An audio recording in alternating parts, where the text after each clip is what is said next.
"302 men and women killed, over 10,000 injured. Injured, a clinical word that masks the sadness and savagery of injury. Their pain, their suffering, their permanent physical and mental reminders.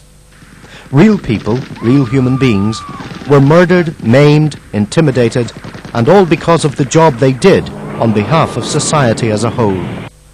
When all else failed, the RUC was the bulwark against those who were committed to its very destruction.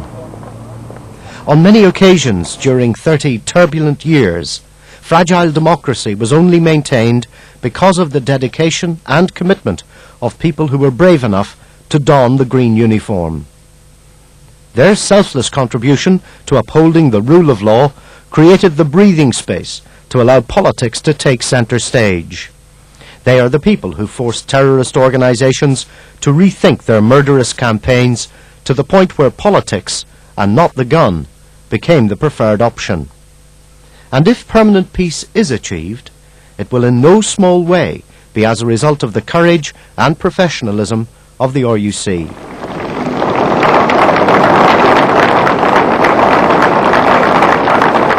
I don't honestly believe that we would be in the position we are today on the political front had it not been for the sacrifice of the men and women of the RUC.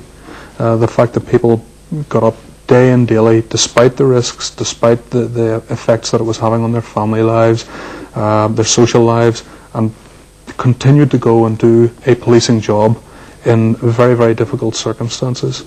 I don't believe we would have arrived at this juncture had it not been for that sacrifice.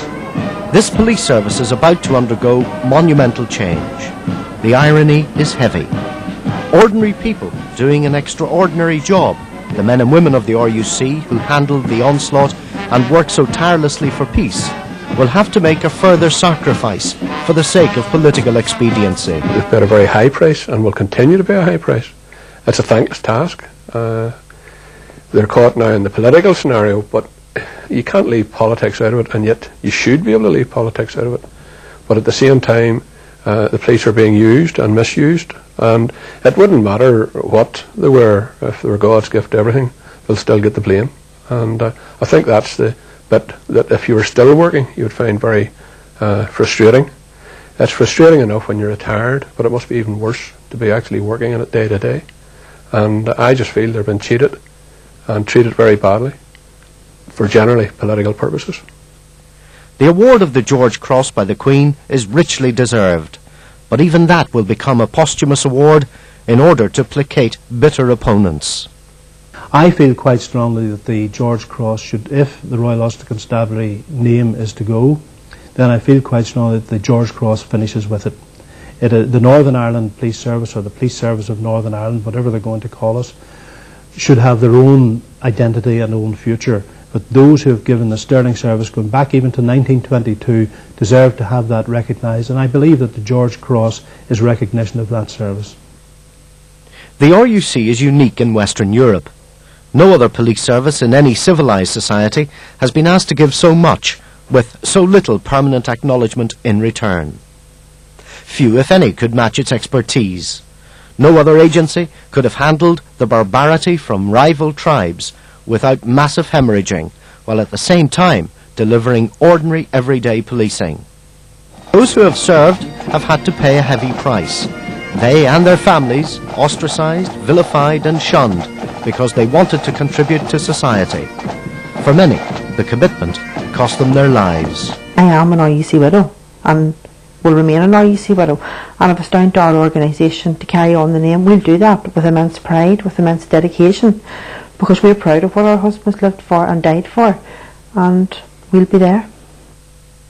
Over the years, almost 800 police families have been intimidated from their homes by both Republican and Loyalist paramilitaries, intimidation which still goes on even now.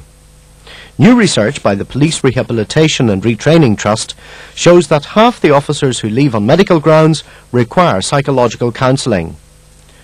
Of those who leave for non-medical reasons, a fifth require treatment. The human price of policing is still being paid by officers, even when they retire. I think the greatest compliment somebody can give me is to say I didn't know you were hurt. And that's what it's all. You're leading a normal life, and that's what you can do. It's always at the back of your mind. You can't expect the public to, every time you see your limping past, remind you of it, nor would you want them to. But I think it's nice, in the case of Paul Slane, where that image was portrayed, without having to say anything. That was just purely visual, and that indicates to the public the price that's been paid by Paul and a lot of other people. And when you think of people who've been brain injured, you know, that would be the most harming to me.